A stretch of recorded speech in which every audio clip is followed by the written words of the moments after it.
حملے کی وجہ کیوں بنی؟ حالیہ خودکش بم دھماکوں کے بعد جن میں اسلام آباد میں ایک امام بارگاہ، باجوڑ اور بنوں میں ایک ایک واقعہ، اور پھر ماہ مقدس رمضان کے دوران یعنی کہ ایک روز قبل بنوں میں ہی پیش آنے والے ایک اور واقعہ شامل ہے۔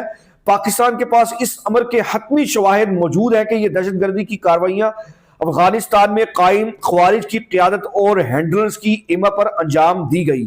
ان حملوں کی ذمہ داری افغانستان میں موجود پاکستانی طالبان جو فتنۃ الخوارج FAK سے تعلق رکھتے ہیں، ان کے اتحادی گروہوں اور دولت اسلامیہ خراسان صوبہ ISKP نے بھی قبول کی ہے۔ پاکستان کی جانب سے بارہا افغان طالبان حکومت کو زور دیا گیا کہ وہ قابل تصدیق اقدامات کے ذریعے افغان سرزمین کے استعمال کو روکے تاکہ دہشت گرد گروہ اور غیر ملکی پروکسیز پاکستان میں دہشت گردانہ سرگرمیاں انجام نہ دے سکے۔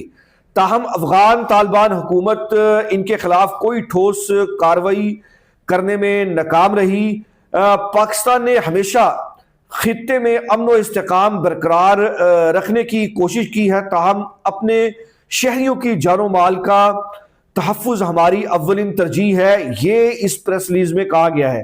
اس تناظر میں پاکستان نے جوابی کارروائی کے طور پر انٹیلیجنس بیس بنیادوں پر پاکستان افغانستان سرحدی علاقوں میں فتنۃ الخوارج سے تعلق رکھنے والے پاکستانی طالبان، ان کے اتحادیوں اور ISKP کے ساتھ دہشت گرد کیمپوں اور ٹھکانوں کو انتہائی درستی اور امانت کے ساتھ نشانہ بنایا۔